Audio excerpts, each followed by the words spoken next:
Ја слушате програмата Низ Светото Писмо.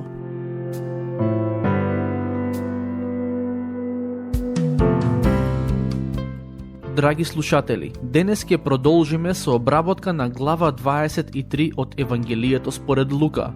Во неа е запишано Исусовото распнување.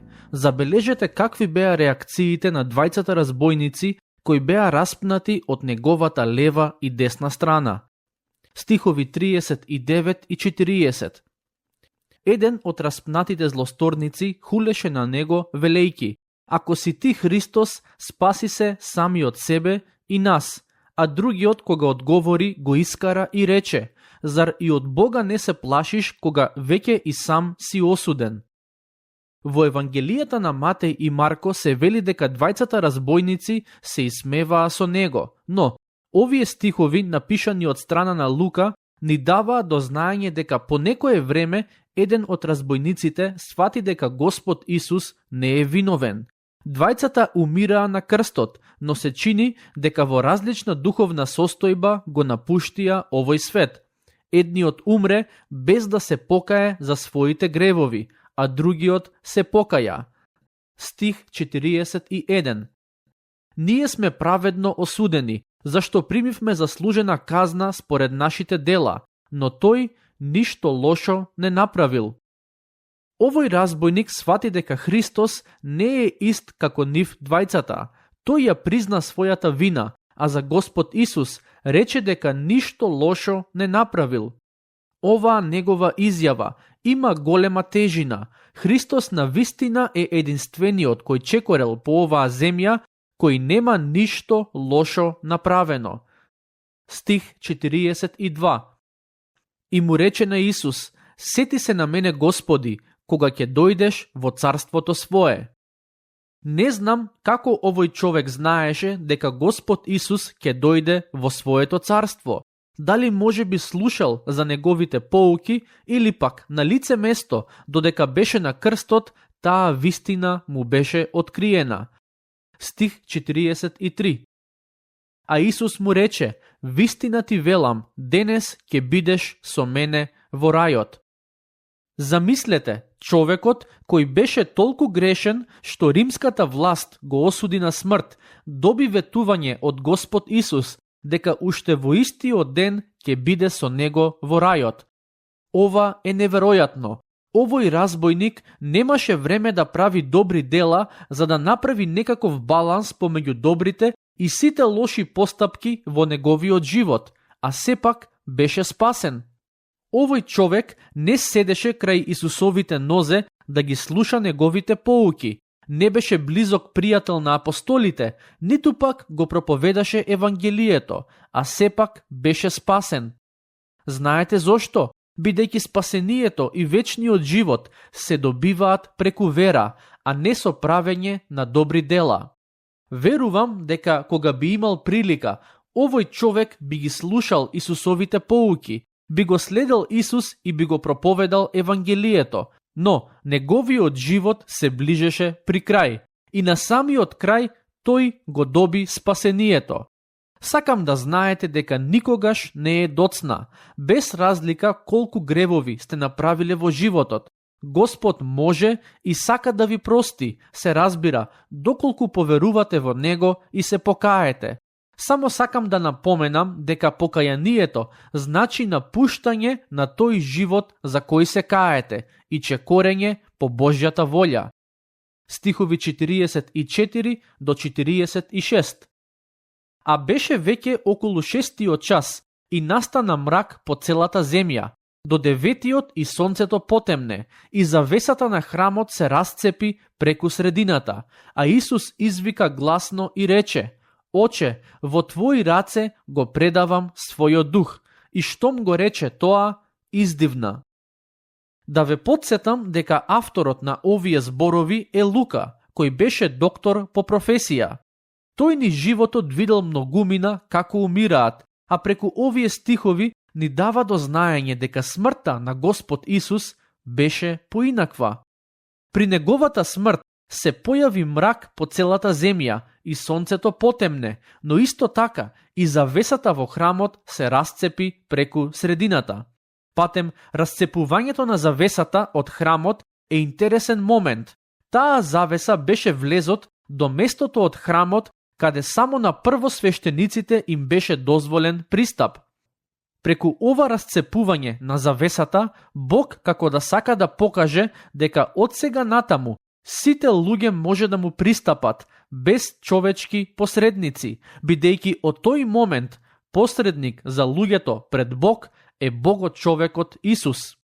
Што се однесува до Исусовата смрт, за разлика од другите луѓе кои често се борат да останат живи се до последниот здив, Господ Исус го предаде својот дух. Се чини како самиот тој да одлучи дека тоа е моментот за да го напушти светот. Стих 47. Стотникот пак, кога виде што стана, го прослави Бога и рече: навистина, овој човек бил праведник. Според некои црковни преданија, овој стотник станал христијанин токму во овој момент. Тој се спаси на подножјето од Исусовиот крст. Врз основа на тоа што го виде околу себе, односно мракот по земјата, потемнувањето на сонцето, начинот на кој Господ Исус со кротост ги трпеше страдањата, а и фактот што самиот го предаде духот во Божји раце, овој човек свати дека Исус не е како другите луѓе. Исто како и еден од разбойниците кои беа распнати до Господ Исус, така и овој стотник немаше големи и длабоки познавања од областа на теологијата, но сепак знаеше доволно за да го добие спасението. Патем, со оглед на тоа што Лука беше човек со нееврејско потекло, интересно е тоа што низ целото Евангелие пишува за тоа како неевреите му пристапуваат на Христос и тој ги прифаќа, а и сега, при крајот на Евангелието, ни дава извештај дека еден римски стотник исто така сваќа дека Христос не е само обичен човек. Поентата е да им се даде на неевреите до знаење дека и тие се добредојдени во Царството Божјо. Стих 48. И сиот народ што беше се собрал да гледа, кога виде што стана, се враќаше удирајки се в гради. Тука сакам да напоменам дека во ниту едно Евангелие не се објаснува Исусовата смрт во детали.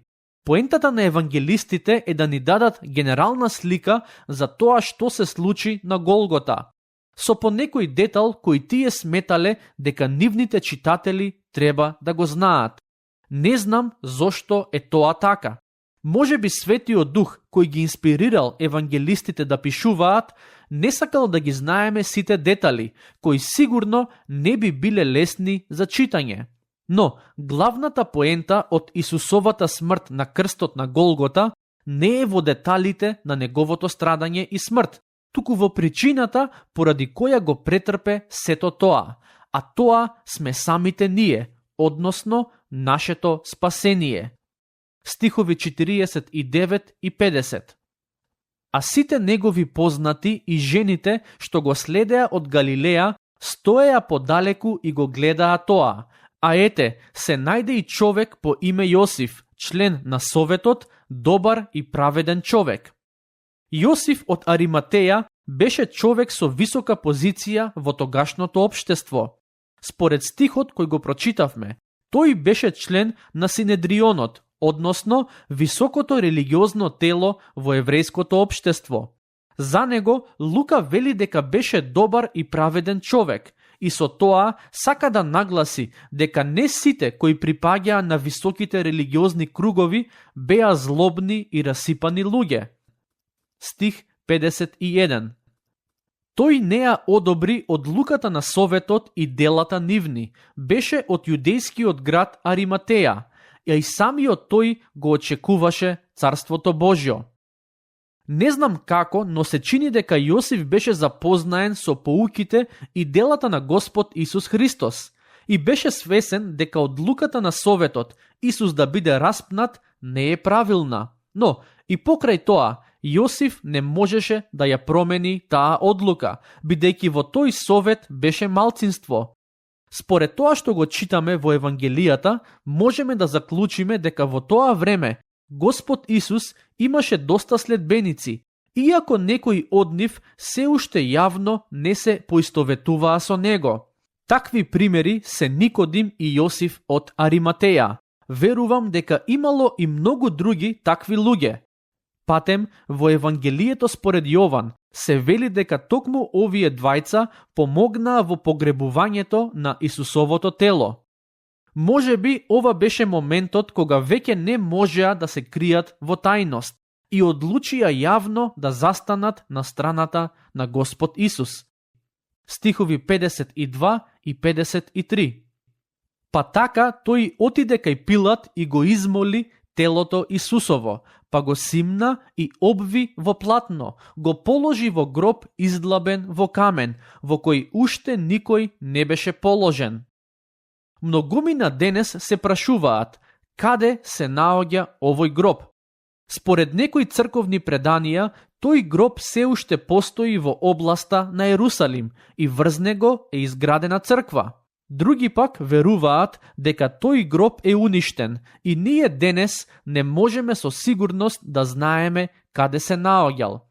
Не знам кој е во право во однос на ова прашање, но тоа што го знам е следното. Не треба од овој гроб да правиме некаков фетиш. Дури и да се наоѓа таму каде што некои веруваат дека е, нашата надеж не треба да биде во магичните способности и моки на тоа место, туку во Господ Исус Христос. Најважно од се е да знаеме дека тоа не е местото каде се наоѓа телото на Господ Исус, туку местото во кое неговото тело било 3 дена, а потоа воскреснал. Стихови 54 и 55. Тој ден беше петок и саботата веќе настапуваше. По него одеа и жените што беа дошле со Исус од Галилеја и го видоа гробот и полагањето на телото негово. Господ Исус умре за нашите гревови во петок, затоа до ден денешен црквата го чествува празникот Велики петок. Кога Господ Исус умре, дел од неговите следбеници го зедоа неговото тело да го погребаат. Како што забележавме досега, помеѓу нив беа Јосиф од Ариматеја и Никодим. Интересно е тоа што во ниту едно од Евангелијата немаме каква било информација во однос на апостолите.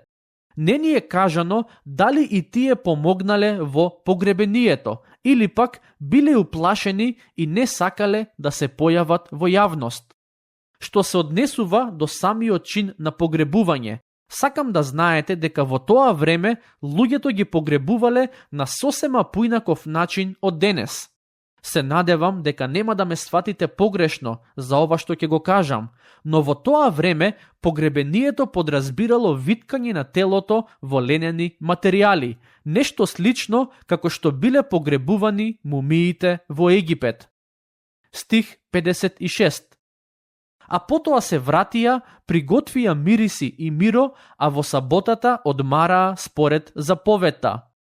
Мажите и жените кои го погребаа Исусовото тело одмараа во саботниот ден, бидејќи за евреите тоа е ден за одмор и во него не требаше да работат каква било работа. Но, пред да настапи саботата, тие подготвија мириси и миро, кои имаа за цел да ги користат при посетата на гробот во неделниот ден. Но, кога во неделниот ден дојдоа на гробот, тие се шокираа.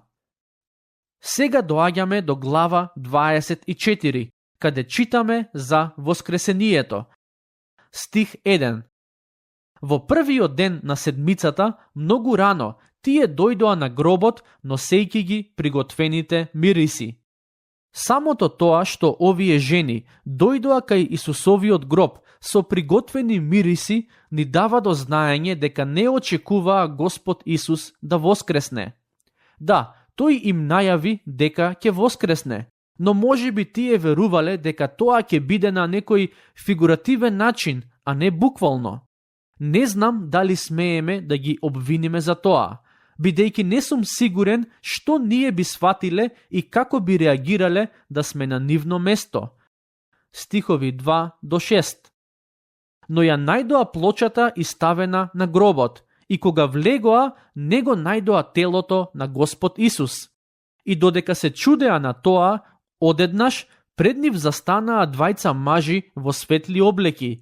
Тие се уплашија од страв и ги наведнаа лицата кон земјата, а овие им рекоа: зошто го барате живиот меѓу мртвите? Тој не е овде, туку воскресна. Сетете се како ви рече додека беше уште во Галилеја. Ова прашање кое го поставија ангелите е многу интересно. Зошто го барате живиот меѓу мртвите? Се чини дека до ден денешен многу луѓе бараат живот таму каде што животот не може да се најде. Во забавата, пороците, богатството, кариерата, пријателите и слично. Барањето на цел, смисла и исполнување на тие места е исто како да барате живот на гробишта. Едноставно нема да го најдете. Причината поради која луѓето на тие места бараат живот е затоа што не го пронашле кај Господ Исус. Патем, интересно е тоа што кога ангелите им се обратија на жените, тие ги подсетија на Исусовите зборови искажани во Галилеја. Ова е навистина важен принцип. Кога во животот се соочуваме со нешто кое не можеме да го разбереме и кое не остава во забуна, најдоброто нешто што можеме да го направиме е да се вратиме назад на Божите зборови и во Светото Писмо да ја најдеме потребната мудрост. Многу од нашите неволји во животот произлегуваат од фактот што, како и жените во овој случај, и ние забораваме на тоа што Господ Исус го кажал. А кога забораваме на неговите зборови, ние ќе се водиме според нашите очекувања, размислувања и мудрост. Не само што е добро да ги читаме Божите зборови запишани во Светото Писмо, но полезно е и дел од нив да ги учиме напамет, за во време на потреба да можеме да се сетиме на нив. Стихови 7 и 8. Говорејќи дека Синот човечки треба да биде предаден на луѓе грешници и да биде распнат, а на третиот ден да воскресне, и се сетија на неговите зборови. Со други зборови, Господ Исус им кажа на своите следбеници што ќе се случи, но поради одредени причини тие или ги игнорираа неговите зборови, или не ги сватија сериозно. Сите ние сме понекогаш такви, и затоа би рекол дека немаме право да покажеме со прст кон овие жени. Но забележете реакцијата на апостолите кога жените отидоа да им кажат што се случило кај гробот. Стих 11. И нивните зборови им изгледаа како лага и не им поверуваа. Нивната првична реакција беше неверување. Иако и апостолите го слушнаа Господ Исус како ги најавува својата смрт и воскресение, сепак не веруваа дека воскресението може да се случи. Тука ќе ја завршиме денешната епизода, а во следната ќе го завршиме проучувањето на Евангелието според Лука. Дотогаш, Бог нека ве благослови.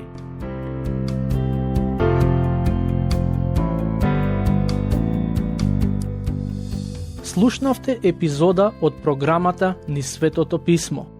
Можете да не слушате и преку мобилна апликација на нашиот YouTube канал и на подкаст платформите како што се Apple и Spotify. Ако ви се допаѓаат нашите епизоди, споделете ги и препорачајте ги на вашите пријатели. Бидете слободни да ни оставите свој коментар или да ни пишете на нашата имейл адреса nizsvetotopисmo@gmail.com.